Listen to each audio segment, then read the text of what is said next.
nous avons le plaisir de vous accueillir Monsieur Trichet. Monsieur Trichet, qu'on ne présente plus, mais on va quand même prendre un petit peu de temps pour vous présenter.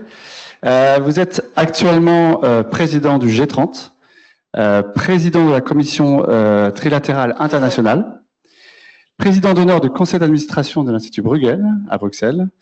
Vous êtes aussi au bord de la société Total et au bord de sociétés en Chine. Vous avez été gouverneur de la Banque de France, qui vous a amené à prendre la direction de la Banque centrale européenne entre 2003 et 2011, sauf erreur. Et en particulier, vous avez été au cœur des décisions et des conversations au niveau européen au moment de la crise financière de 2008. Je ne citerai pas toutes les distinctions prestigieuses, mais vous avez été président de l'année, personnalité de l'année 2007 par le Financial Times. Et je dirais qu'aujourd'hui, en grand globe-trotter, vous continuez à inspirer et à mettre le progrès et votre vision éclairée au service de tout le monde. Donc un grand merci à vous d'être parmi nous. Je crois que vous allez nous parler de beaucoup de choses, dont l'inflation. Merci, Monsieur Trichet. Merci beaucoup. Merci de m'avoir invité. Je suis très impressionné par cette belle salle parce qu'elle est formidable. On voit très très bien où qu'on soit et c'est vraiment exceptionnel et je ne la soupçonnais pas à cet endroit de l'avenue de la Grande Armée. Alors, je vais, si vous le voulez bien, vous dire un mot d'inflation et je pense qu'effectivement le travail qui a été fait par les banques centrales a été assez remarquable. Un mot de la différence Europe, États-Unis, et puis je conclurai avec deux remarques, si vous voulez, qui m'ont beaucoup frappé et sur lesquelles peut-être vous aurez des questions. Donc le temps m'est limité et il faut que vous puissiez poser des questions, sinon c'est pas vraiment intéressant, il n'y a plus de dialogue. Alors, inflation. Comme vous vous en souvenez, l'inflation était réputée avoir totalement disparu après Lehman Brothers. En gros, on s'est retrouvé avec des deux côtés de l'Atlantique et dans l'ensemble finalement des pays avancés, dans l'ensemble du monde, avec une menace considérée probablement à raison à bien des égards, certains disent à tort, une menace de déflation grave et immédiate, ce qui a conduit l'ensemble des politiques macroéconomiques et des politiques monétaires à être extraordinairement accommodantes, et ce pendant une dizaine d'années. Donc, common belief, disons, le sentiment commun de l'ensemble des, je dois dire, des économistes, mais aussi de la plupart des économistes, mais aussi des gestionnaires, des autorités et du secteur privé, était qu'il n'y avait plus, encore une fois, de menace d'inflation et qu'il fallait se concentrer exclusivement sur la prévention contre la matérialisation du risque de déflation. Et puis, il y a eu Covid, et au moment du Covid, il y a eu la reprise post-Covid qui a montré que l'inflation n'avait pas du tout disparu. Ceci s'est passé mi-2021, des deux côtés de l'Atlantique. Ça a beaucoup surpris. Dans un premier temps, la plupart des économistes se sont dit c'est transitoire, c'est pas du tout durable. Les banques centrales ont accompagné d'ailleurs ce sentiment des économistes qui ressortait très clairement des Dynamic Stochastic General Equilibrium Model qui semblaient montrer qu'effectivement c'était transitoire jusqu'au moment où on a réalisé qu'en réalité c'était beaucoup moins que transitoire, que c'était réellement durable. C'est Jay Powell qui est le premier, sauf erreur de ma part, en novembre 2021, a dit finalement c'est durable. Et donc on abandonne la théorie du caractère transitoire de cette bouffée d'inflation très importante, puisqu'elle avait conduit les uns et les autres à avoir des deux côtés de l'Atlantique une inflation qui était autour de 10%, un peu plus de 10% aux États-Unis, un peu moins de 10% en Europe, 9,5, disons pour simplifier le pic. Alors, qu'est-ce qui a été fait à ce moment-là? Beaucoup d'économistes aussi, d'observateurs, pensaient que les banques centrales n'allaient rien faire et qu'elles avaient été tellement accommodantes, elles avaient été tellement bienveillantes à l'égard des gouvernements, à l'égard des bonds, des gouvernements, des treasuries, qu'on allait se retrouver devant des banques centrales hésitant ou décidant de ne pas augmenter les taux d'intérêt, de ne pas lutter contre l'inflation. C'est pas du tout ce qu'on a observé.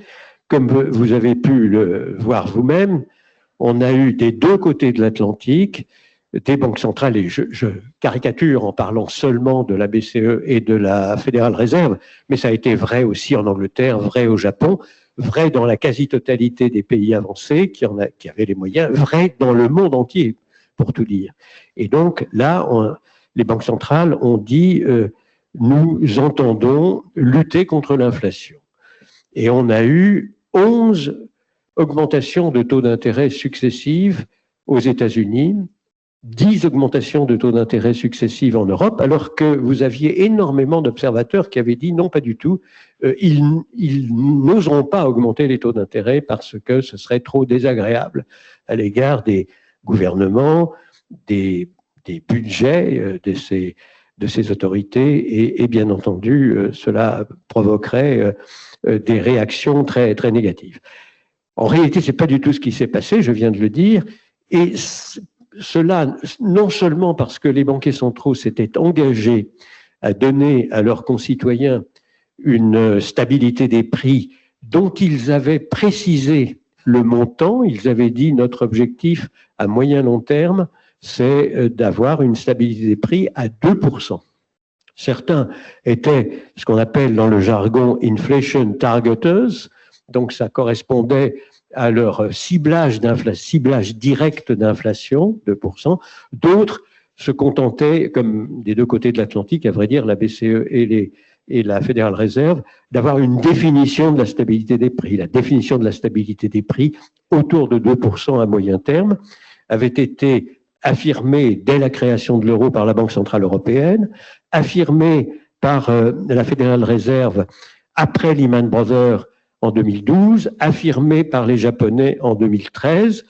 Et donc, je le dis au passage, mais c'est une information que vous trouverez assez rarement dans le domaine public, mais si vous regardez le cœur du système monétaire international, c'est-à-dire les droits de tirage spéciaux, SDR, et qui sont gérés par le Fonds monétaire international, dans le panier des SDR, vous avez le dollar, l'euro, le yen et le sterling, plus le renminbi.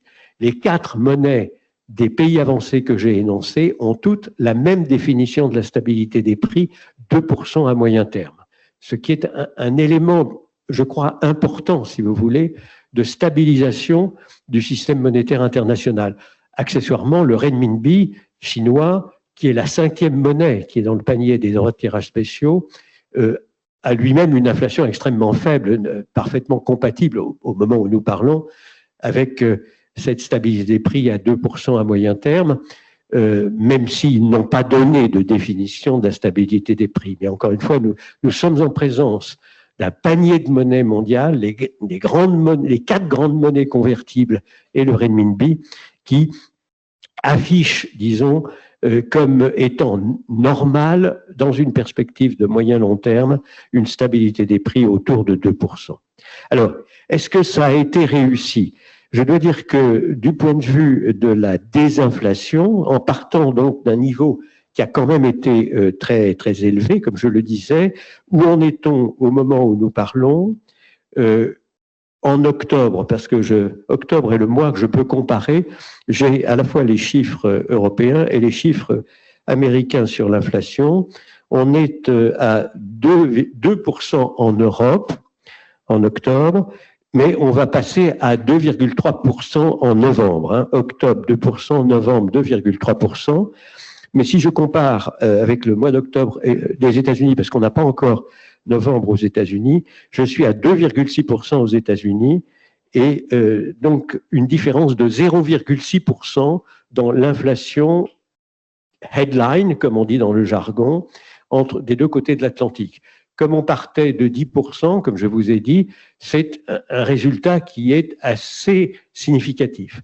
Je peux le comparer avec ce qui s'est passé avec le premier choc pétrolier, qui est un choc un peu équivalent, très violent, qui a eu lieu, vous vous en souvenez, en 73, 74 du siècle dernier. Et là, alors, on avait laissé l'inflation galoper, elle s'était ancrée à 14%, et pour en reprendre le contrôle, il avait fallu que Paul Volcker arrive à la tête de la Banque centrale américaine et mette les taux d'intérêt courts à 20%.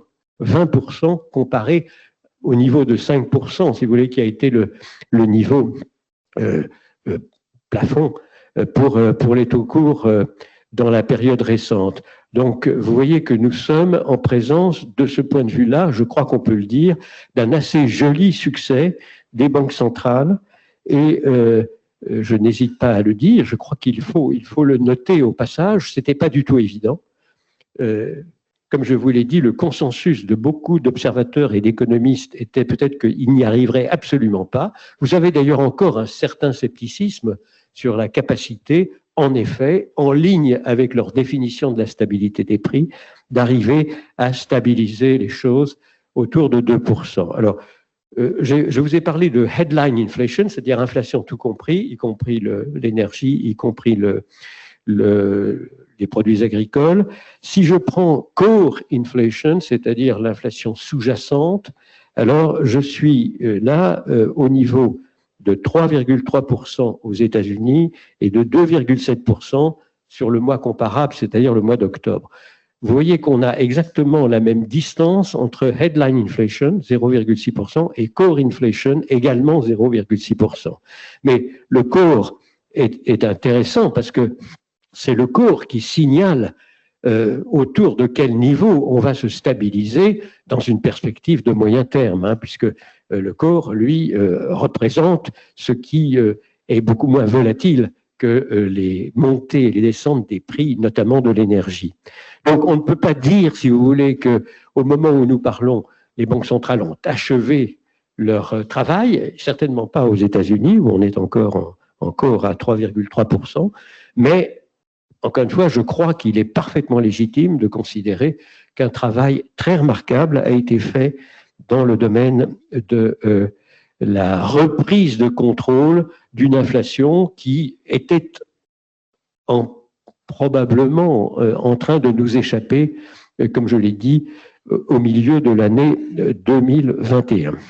Alors, je termine là sur l'inflation. Vous pouvez me poser toutes les questions que vous voulez, naturellement, mais je pense qu'il est raisonnable de conclure que la partie n'est pas encore gagnée, premièrement.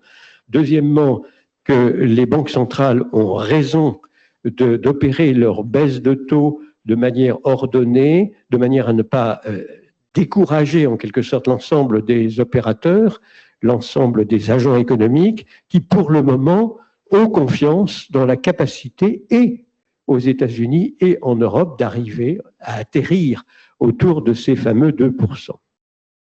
C'est plus compliqué aux États-Unis qu'en Europe parce que l'économie américaine, et je vais y revenir, est bouillonnante, alors que l'économie européenne est évidemment, comme nous le savons tous, beaucoup plus navrante en ce qui concerne sa croissance réelle.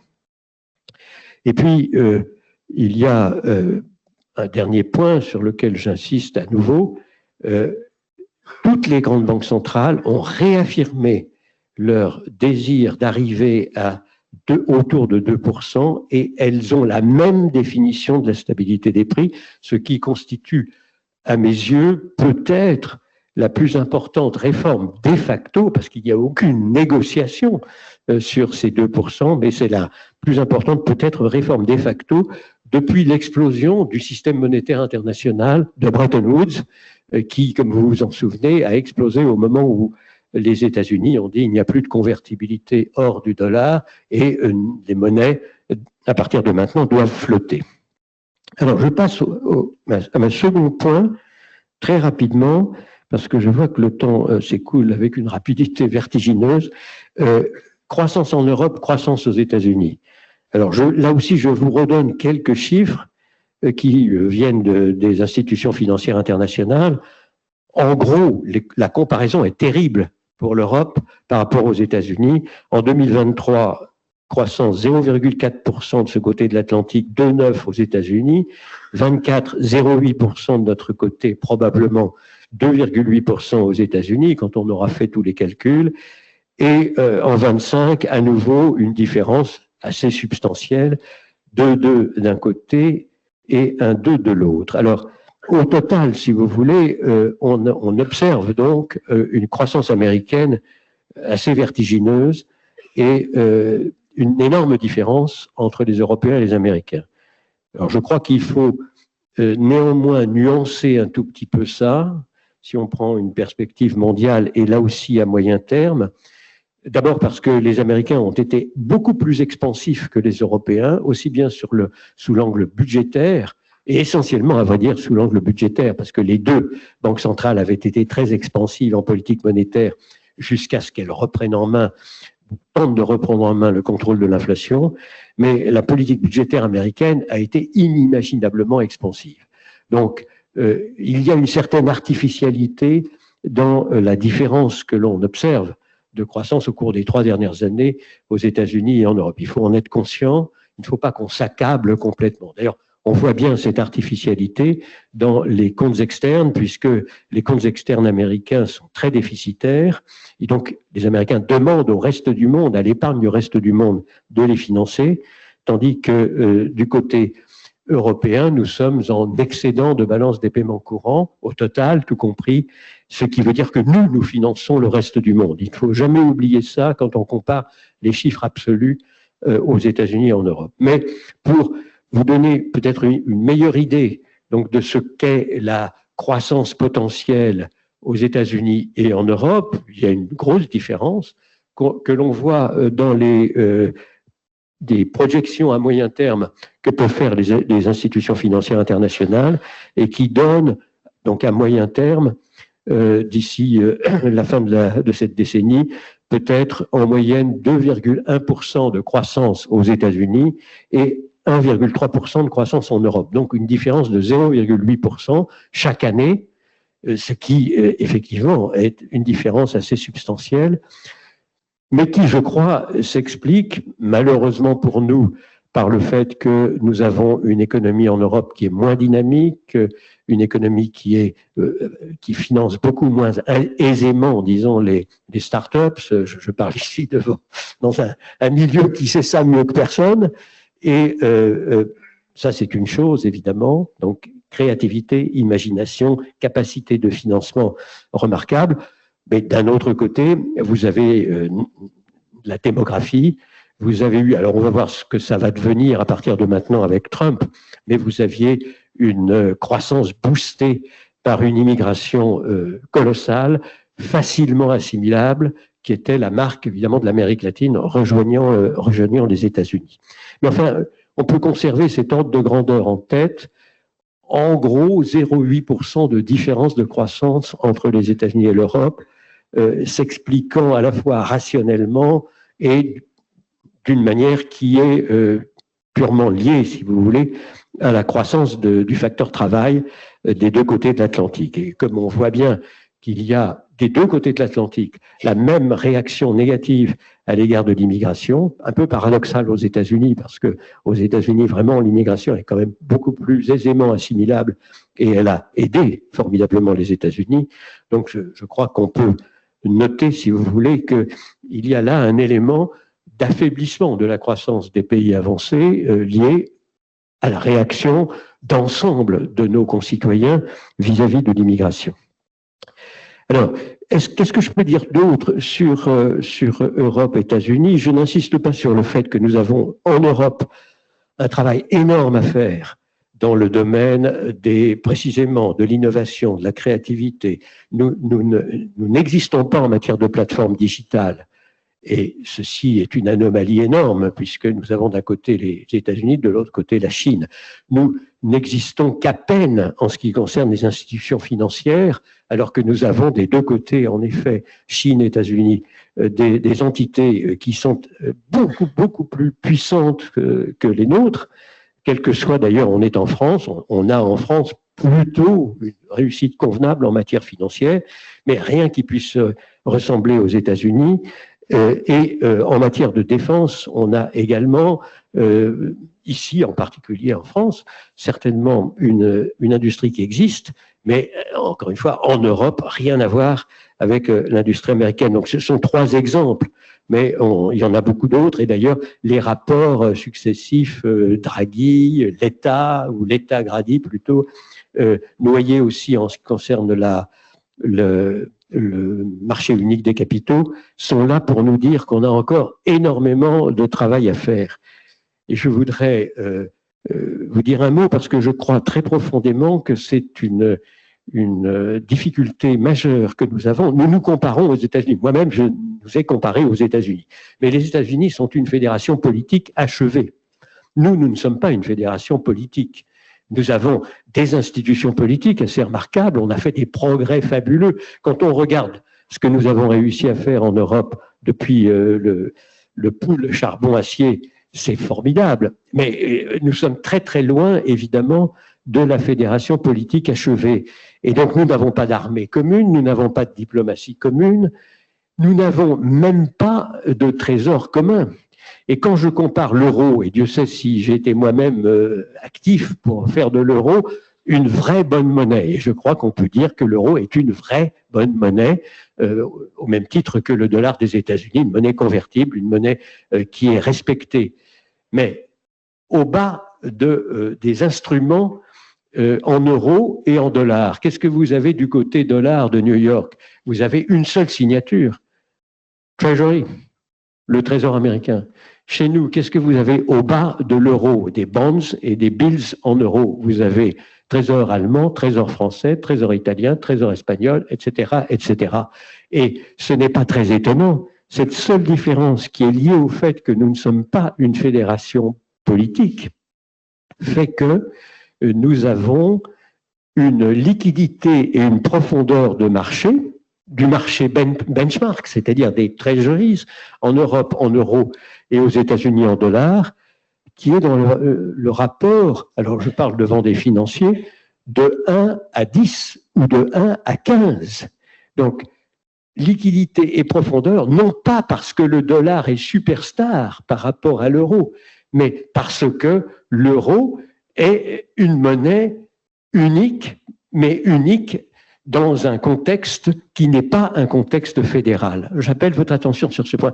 Et cette difficulté d'être dans une économie en principe unifiée, en principe une économie complètement unifiée, avec une monnaie unique en plus au cœur de cet ensemble économique unifié, mais sans aller jusqu'à être une fédération politique, ça vous explique que nous n'avons pas de marché unique des banques commerciales. Nous n'avons pas de marché unique des banques d'investissement. Nous n'avons pas de marché unique des capitaux, ce qui est incroyablement paradoxal puisqu'on a créé l'Europe sur le concept du marché commun puis du marché unique, c'est-à-dire le vrai marché commun achevé, et que nous avons décidé d'avoir une monnaie fédérale qui s'appelle l'euro et dont je disais à l'instant, et je crois que c'est parfaitement démontrable, qui est une très belle réussite. Mais, encore une fois, nous ne sommes pas une fédération politique. Alors, j'appelle votre attention sur ce point parce qu'il y a deux catégories de critiques sur l'Europe. Il y a les anti-européens. Alors, ils disent, nous sommes nuls par rapport aux États-Unis, regardez, l'Europe est un échec total. Et puis, il y a les pro-européens qui disent, de la même manière, nous sommes nuls, nous avons des efforts colossaux à faire pour arriver à ce qui est notre objectif, naturellement, parce que l'objectif premier, c'était nous unissons les Européens pour qu'on puisse avoir en Europe les mêmes économies d'échelle que celles que nous observons aux États-Unis. À mon avis, les deux ont tort, naturellement. Il ne faut pas s'accabler. Quand on regarde ce que nous avons réussi à faire, c'est très remarquable. Et ça va très au-delà d'ailleurs de ce que Jean Monnet pouvait avoir en tête lorsqu'il a eu l'idée du pool charbon-acier. Mais d'un autre côté, effectivement, il nous reste un immense travail à faire et je suis personnellement convaincu, en tant que citoyen français et européen, que nous aurons à aller à la fédération politique achevée qui ne ressemblera pas aux États-Unis, parce que nous ne sommes pas du tout l'équivalent des États-Unis, mais qui nous permettrait d'être à la table de la négociation mondiale, parce que si nous n'avons pas, si nous ne réussissons pas en Europe à aller jusqu'à cette fédération politique, eh bien, nous ne serons pas à la table de la négociation à laquelle seront les autres. Et les premiers Européens du point de vue géostratégique, si nous ne sommes pas unis fédéralement, si je puis dire, eh bien, seront le 17e mondial, 18e mondial, 19e mondial, derrière des pays qui, pour le moment, nous apparaissent comme étant relativement négligeables, mais qui auront dépassé tous les Européens de manière fascinante. Et en tout état de cause, nous n'existerons pas autour de la table des 3, 4, 5 grands, 6 grands. Donc j'insiste sur ce point parce que je crois que c'est très important. Je vous avais promis 2 remarques complémentaires, donc je les fais. L'une d'entre elles est assez paradoxale parce que vous lisez partout que les Européens sont archi nuls en matière de productivité et que nos médiocres résultats en termes de croissance de l'économie réelle et de niveau de vie sont liés à des défauts de productivité flagrants. Et là, j'ai sous les yeux, si vous voulez, les dernières statistiques publiées tout récemment sur l'output per hour worked, donc par heure travaillée dans les différents pays concernés, les différentes économies concernées, quel est l'output? Et comparé aux États-Unis, je vais vous surprendre en vous disant que l'Irlande, le Luxembourg, bien sûr, la Belgique, le Danemark, les Pays-Bas et même l'Allemagne et la France sont très proches ou au-dessus du niveau américain d'output per hour worked. Non seulement en 2019, où beaucoup d'entre nous étions au-dessus des États-Unis, mais même en 2024, où l'Allemagne est très proche des États-Unis et la France en dessous des États-Unis, mais pas si loin que ça.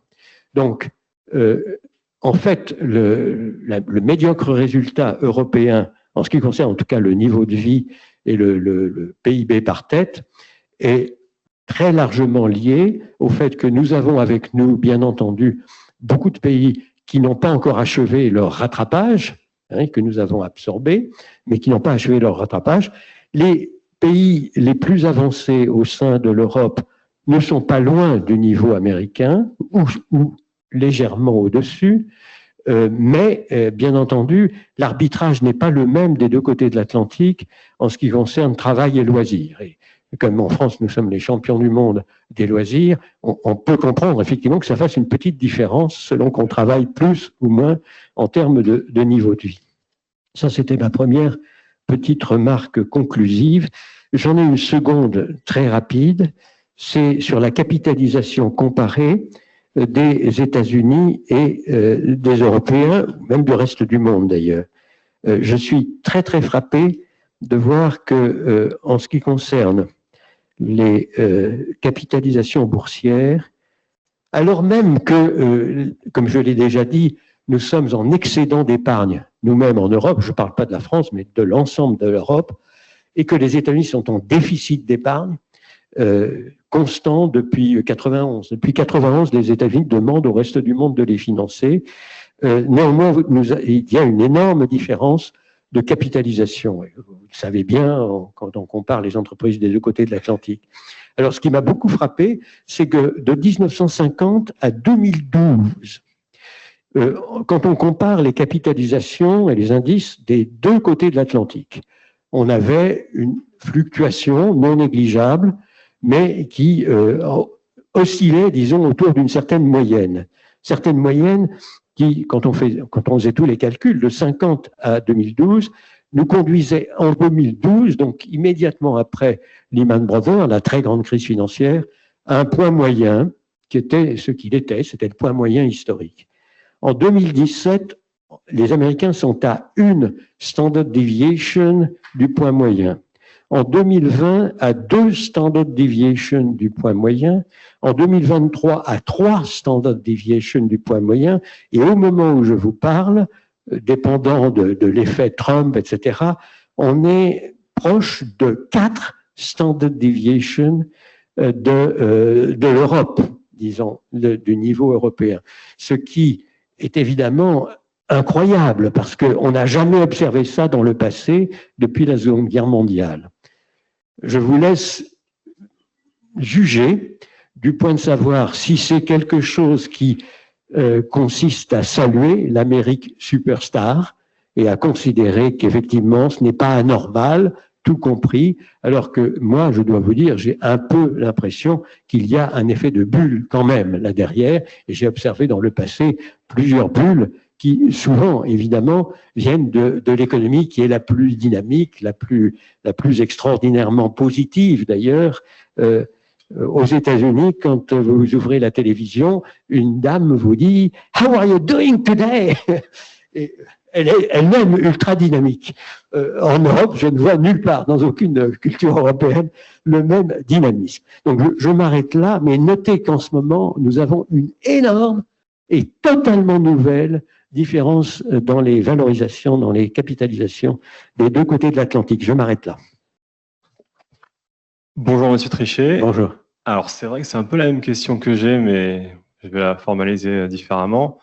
Vous avez beaucoup parlé de la croissance américaine, des bons chiffres américains, etc.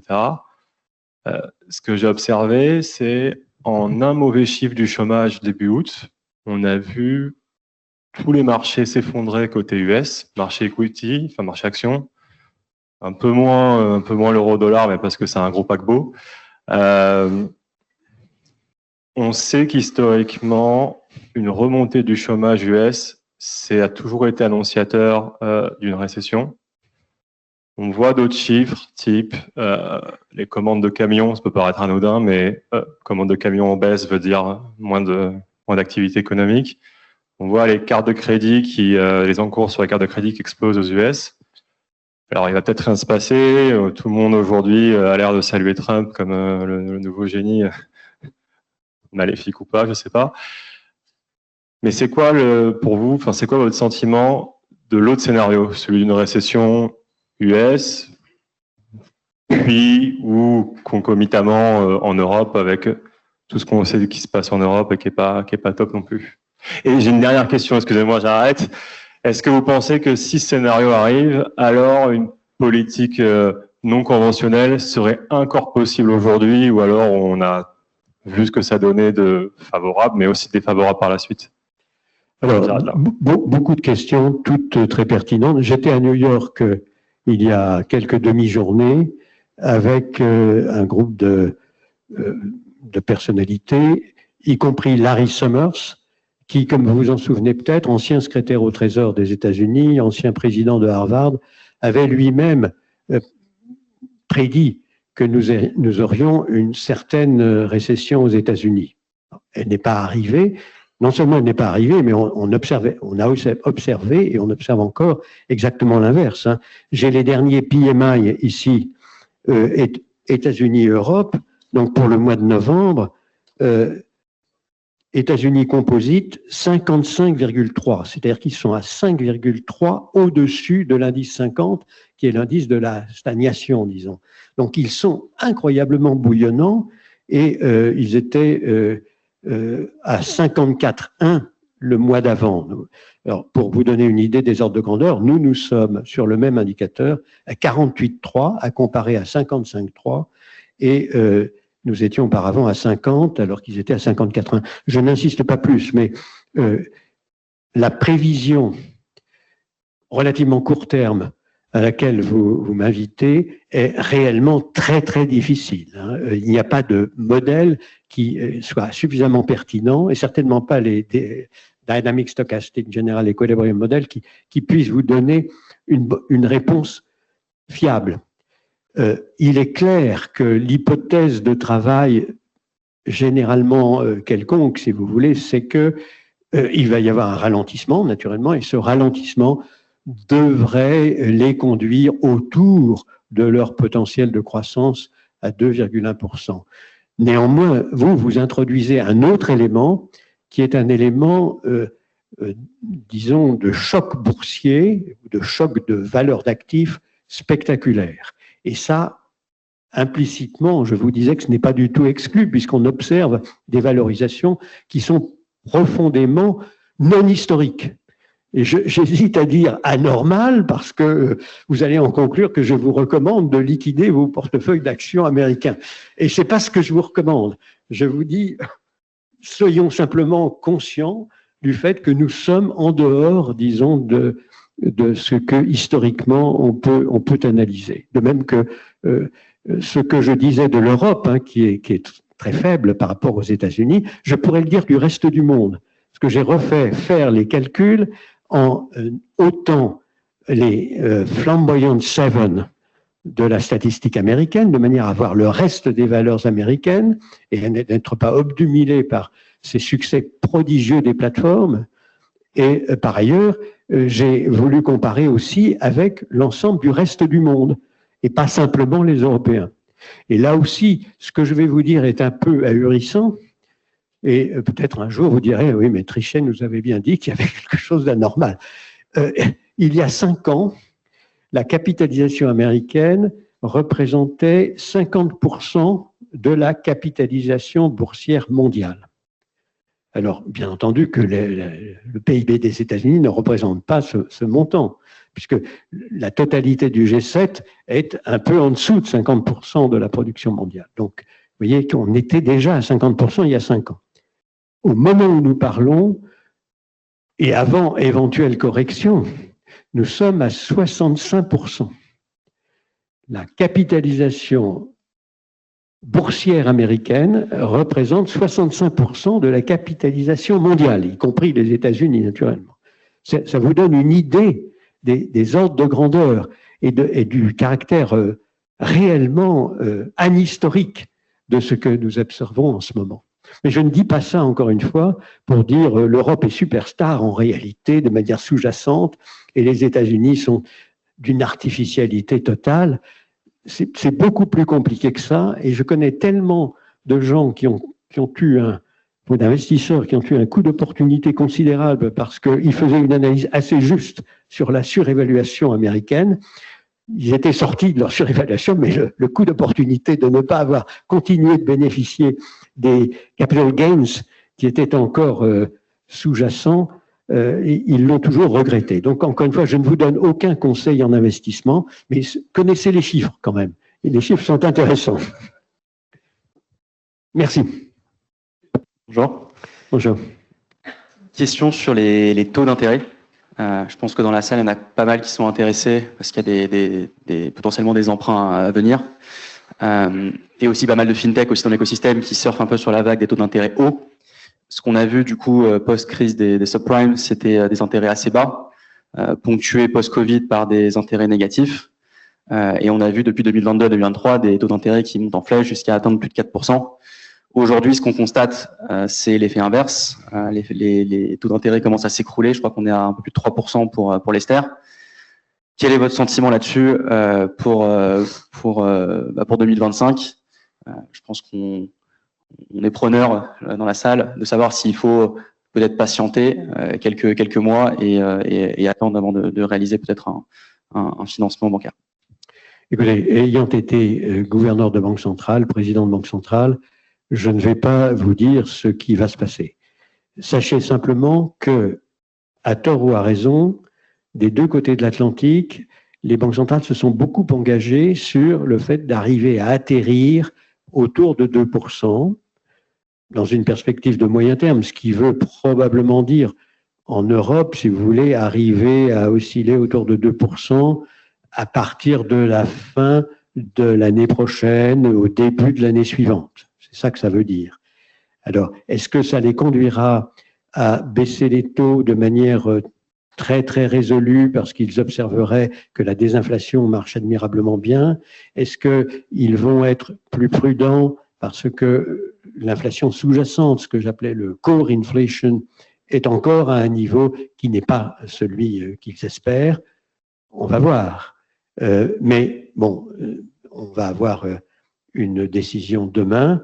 L'ensemble des observateurs, et je pense que vous en êtes probablement partie, estiment qu'il est probable que la Banque centrale européenne va abaisser ses taux de 25 points de base.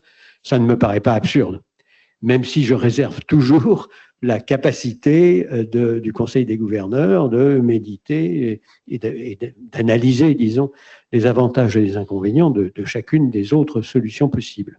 Mais bon, c'est ce que le marché a en tête, ça me paraît assez vraisemblable, compte tenu du fait que la désinflation a bien opéré et qu'ils sont légitimes en pensant que tout cela va dans le bon sens. Et par ailleurs, l'économie européenne, comme je l'ai souligné, est médiocre.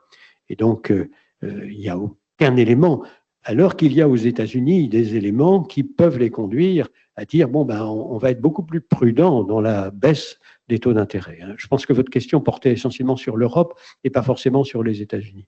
Donc, il y a de bonnes raisons aux États-Unis, et d'ailleurs, l'Open Market Committee, les membres de l'Open Market Committee l'ont manifesté de manière assez claire, et Jay Powell aussi, qu'il fallait regarder ça de très près, parce que comme vous avez vu, ils sont encore en inflation sous-jacente à 3,3%, ce qui est quand même assez loin des 2% qui est censé être leur objectif à moyen terme. Voilà comment je conclurai cette réponse à votre question. Un grand merci, Monsieur Trichet, pour cette intervention.